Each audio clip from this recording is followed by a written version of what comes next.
Welcome to Fieldsports Britain. Coming up, it's a sport that's taking the world of corporate clay pigeon shooting by storm. Simulated game. First, the gin-clear waters of the River Test in Hampshire are running more like pale ale. We go down to see what's gone wrong.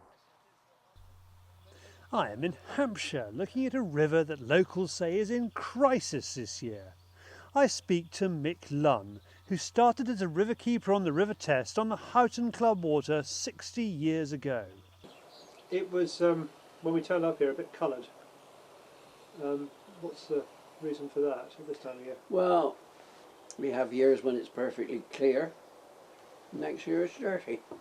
Is it just dirty this year, or is it a bigger problem? No, it's really, funny enough, this year, in the spring of the year, it was quite a decent colour. And then suddenly it all went AWOL, and you know, and it started going dirty and you couldn't see into it. I mean, you know, you could see into 3 feet of water, but when you're looking into 6 feet, you've got no chance of seeing anything. The colouring in the water though, what's causing that? Well, I wish I honestly really knew. When I was at school in Andover years ago now, the river seemed to be always clear, and Andover was a little market town. Now it's a city. It's sewage works now empties into the River Test, everything that goes into it, and they're still building. That's what annoys me. Where the hell do they think they're going to get the water from to drink? What about to put into the sewage system? You know, I mean, I don't know whether they do think, those people. Generally overall, it's fairly devoid of weed. Ranunculus, our main weed, seems to be very scratchy and, you know, not overall good at all. And all sorts of other weeds, just not there. I can walk up some of my water where it's sort of sea-innable and the bottom's just brown. There's nothing on it, not a weed. Now ranunculus, that's the weed that grows up with the little fronds on it. That's right. You expect to see in chalk streams, isn't it? That's right, you do. That's would be our main weed, really. And what would that do if it were here? Well, if you get a lot of weed, you get a filter, because the sediment goes out, it drops out in between the weeds, you know, and it clears up the river. It works like magic, you know, if you've got plenty of weed. Among the problems facing the all-important ranunculus are the beautiful swans of the River Test. I want to know if there are simply too many of them for the river to sustain. They do strip places pretty bare if you let it happen. But keepers drive, you've got to just chase them off every time. They come back, chase them off. Come back, chase them off, till they get fed up with it and go somewhere else. You know, that's the only way now. Yes. Years ago we used to... No, those days are gone, obviously. The catches will be less, I'll tell you that. Because in a normal year from now on, the small fly hatch is small, but you're beginning to rely on the evening. And when you get a couple of good hours fishing in the evening, you know, fish rising all over the place. I mean, that used to be the thing. But now, in the evenings, our evening fly has gone, you know, to nothing almost. So for a duffer like me, which flies will I not be using on the test as a result of the loss of the evening rise? All your evening flies, things like BWO, blue-winged olive, and its accompanying spinners, you know, the sherry spinner, and then there would be the pale wateries, little pale fly, which, you know, you fish a ginger quill through out of the box, that sort of thing. They all seem to have dropped off dramatically. I take this new limit on the River Test fly box to Robgent's fishing shop in Stockbridge and ask proprietor Alistair Colebrook-Robgent what he recommends for the Test angler this year. At the moment there's still mayfly around. The season this year is very late, and that was due to the cold weather and the late spring. So everybody's gardens are late, the mayfly were late, nature is late this year. So even though we're in the wee cut, normally the mayfly will be coming to an end at the moment, there is still a lot of mayfly around, generally in the evening though. Most of the hatches are finished, but the female mayfly lives a week So she is still around, and she comes back in the evening to lay. So the evening is actually a lay, the day is a hatch. So they hatch, go off and mate, and then come back and lay their eggs for next year's generation of mayfly. So there is still certainly a lot of mayfly around in the evening, less so in the daytime. There's iron blue duns and olives hatching daytime, and sedges as well. So then the evenings start to get a bit cool. Mayfly are very, very temperature orientated. So you find that the mayfly will come back to the water about 6 o'clock, but by about 8 o'clock there's less and less of them and they're gone, but the fish are still feeding. And that is the evening rise. That is still happening, even though it's not what it used to be. In the days of Mick Lunn, when he was river keeper, there used to be huge hatches of flies. But there is still an evening rise going on. And it's a sort of black gnat type of fly, and there are two flies that I would go with on that: the full wing black gnat, full dry fly black gnat, and also the CDC emerging black gnat, which is the emerger. And you can tell when a fish is on the dry or on the emerger. And on the test and a lot of chalk streams, maybe up to 50% of the fish are not taking dry fly. And the fishermen make the mistake of seeing a surface rise and they presume immediately it's a dry fly.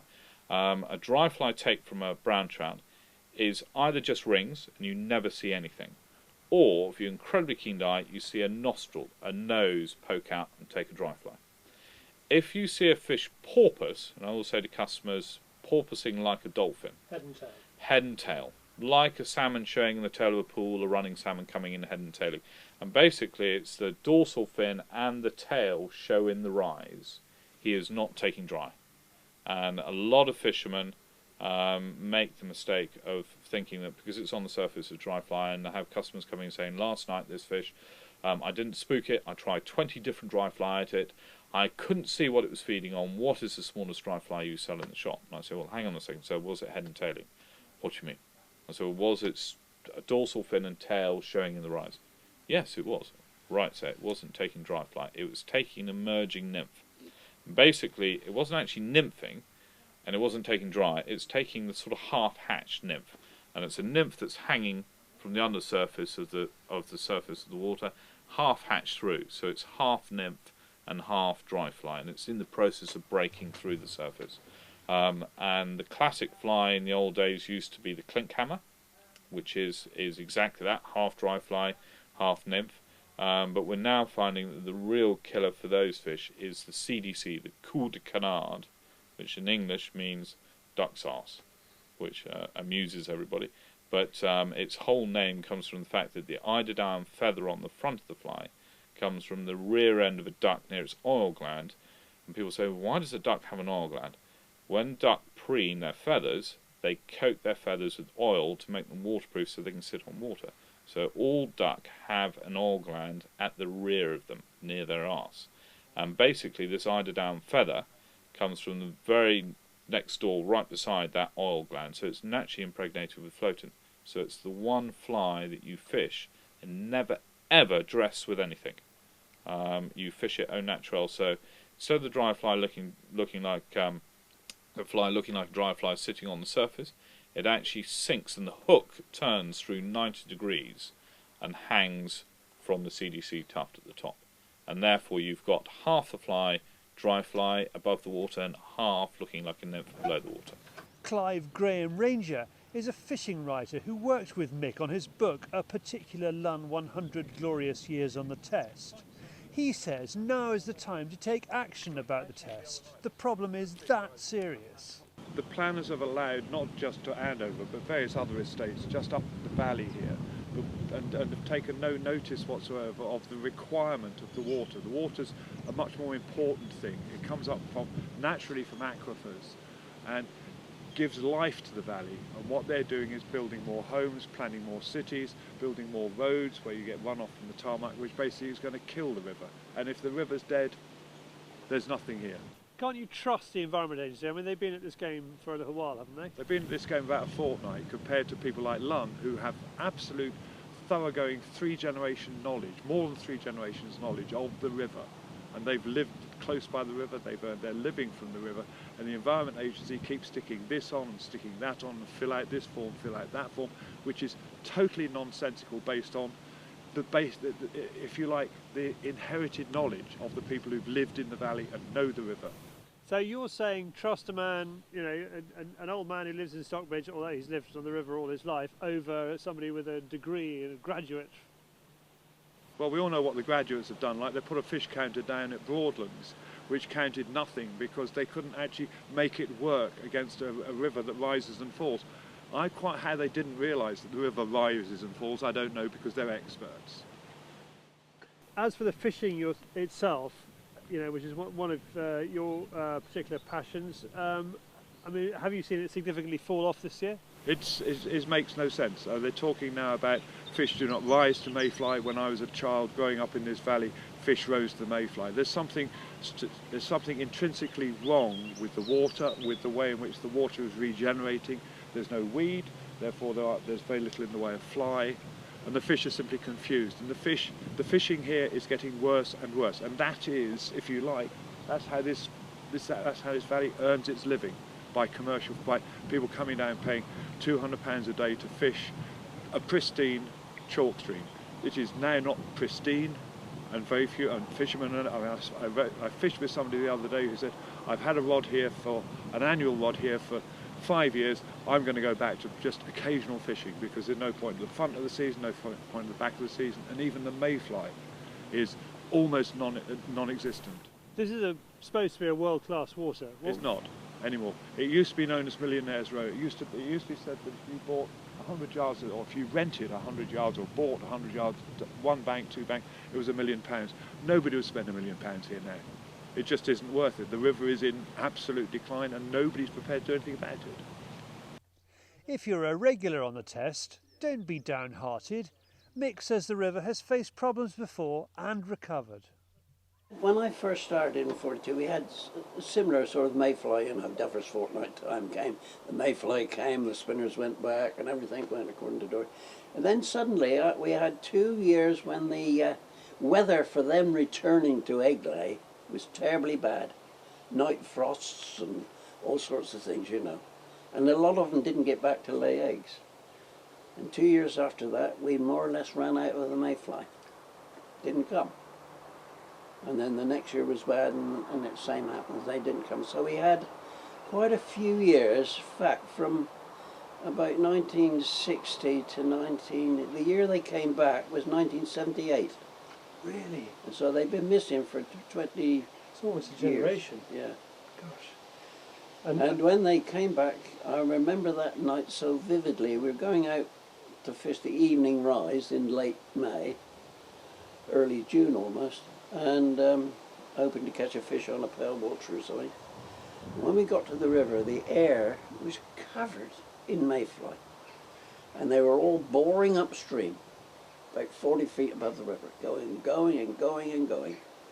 And of course, when the time came right, they all came down, laid their eggs, and they went right up as far as Long Parish, which is quite high up the test. Never had them there before.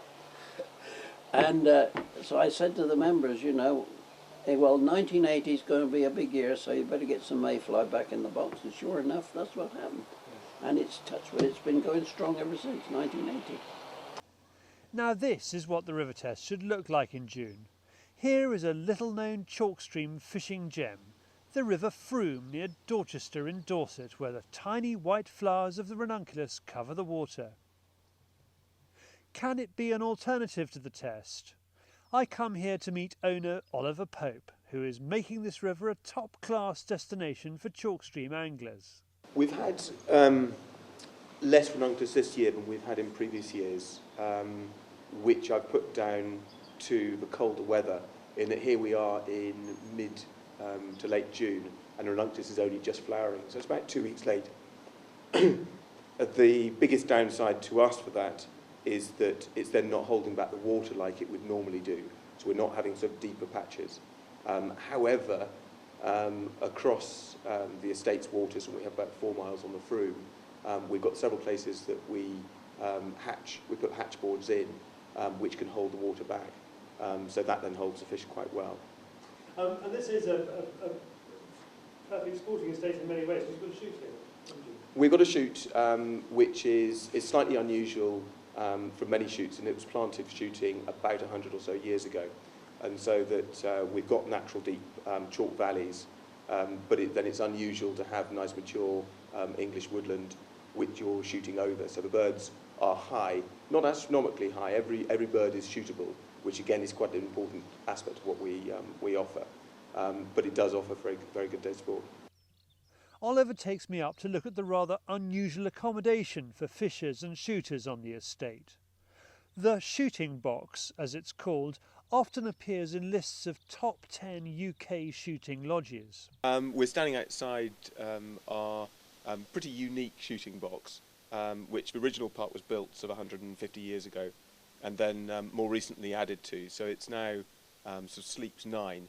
But sort of the key part about it is we've got this enormous elm table which can fit about 30 people around, with a chandelier above it with something like 40 candles in it. How fantastic! And that's for shoot parties. Have you had good fishing parties here as well? Yeah, no, we get quite a lot of groups coming through the fishing season.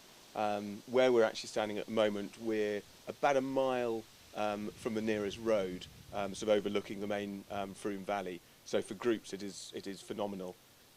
We are off the electricity grid up here, and we're just installing a sort of wind turbine to produce the power. Oh, brilliant! Very green. Well done. And you've got another one like this as well, just going up. We're just putting up another one down by our Stillwater Lake, which is going to be on a slightly smaller scale than this. But again, it's remote, and I think these lodges have got to be remote, got to be away from everybody else, and it's an opportunity just to be you in the countryside. So, has the river test made itself too exclusive? The mayfly coming off now, there's a lot of interesting action from the fish. They're chasing a lot of nymphs. I mean, it's not a big water that you need huge casting ability, which means that you can be quite subtle about the way in which you fish it. I mean, there's a lovely fish just rose over there, and you won't find that on the test. On a regular, see, the nice big fish just rose there. So has the test kind of, I don't know, skilled itself out of the market in some ways? No, I think the test has now broached the age gap. Now old, retired people, a bit like me I suppose, can afford to fish the test, and they boast about fishing the test, and all they're doing is boasting about how much money they've got.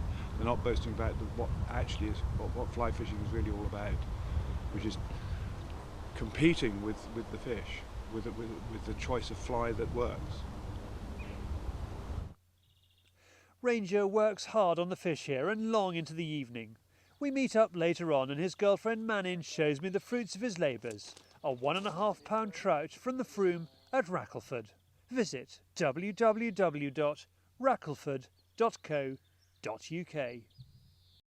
Now from the gentle lap and babble of the Frome as it goes through the heart of Hardy country to another rural idyll, the Cotswolds, honey-coloured stone, views right up as far as the Malvern Hills.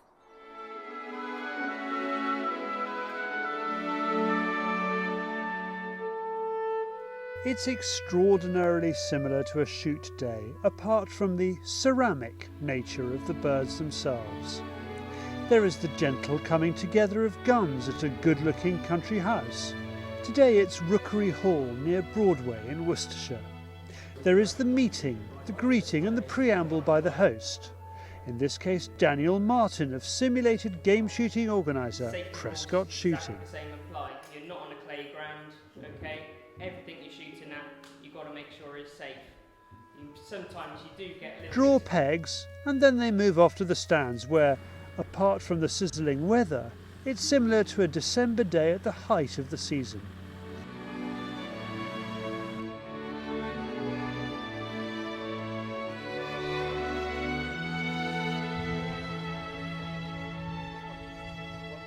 You start shooting, and boy, do you shoot. There's no hanging around hoping and waiting for birds that may or may not arrive. These ones are guaranteed. Only the summer sun high in the sky makes it more difficult to see them.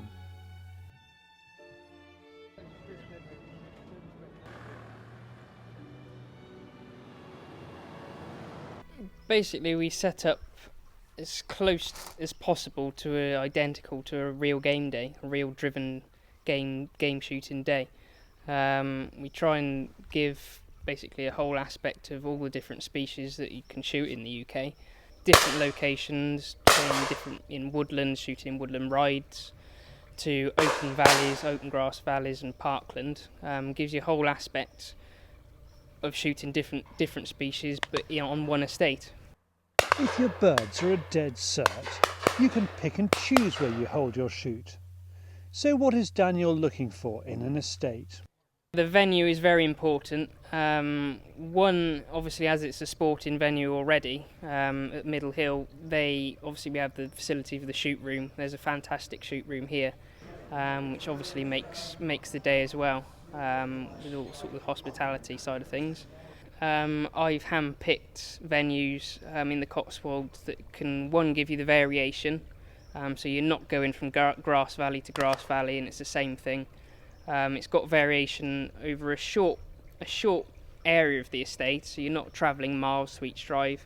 So you've got different undulations in the ground. You're shooting in woodland, the next minute you're shooting in open parkland.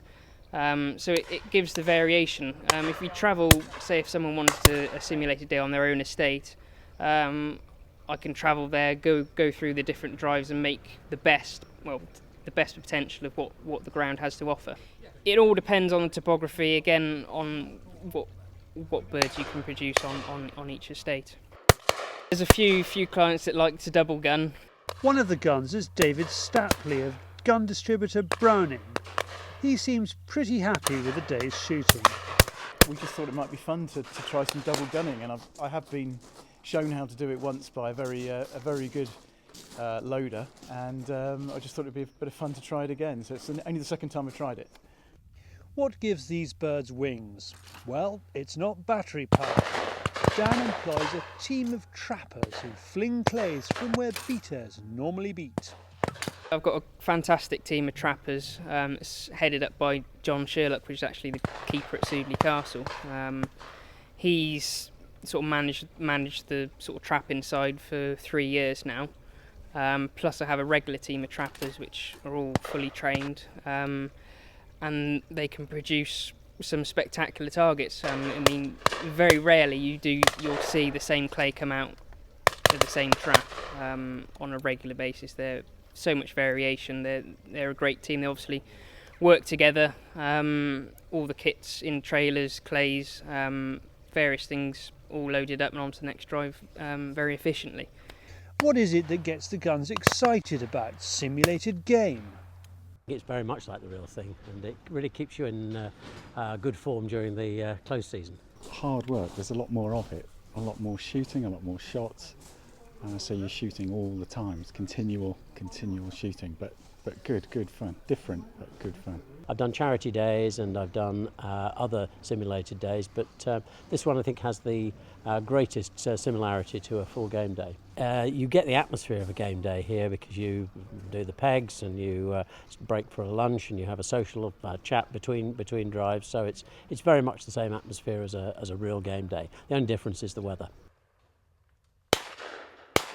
Every drive here was different, so the last drive we got high birds, high pheasants. The first drive was partridge, so every drive is deliberately different. Again, that's not what a game day is like. Game day, individual shots on the drive are different. Here there's more continuity within the drive, but overall we did everything, even grouse. Could it ever replace the real thing? Could clays ever be as exciting as pheasants? No, they could not. The guns agree on that. But a Prescott Shooting simulated game day knocks spots off a corporate clay shoot at a clay ground. For more information, visit www.prescottshooting.com. Well, that's how to spend a summer's afternoon. We're back next week. This has been Fieldsports Britain. And here's a couple of the birds you'll be seeing this shooting season.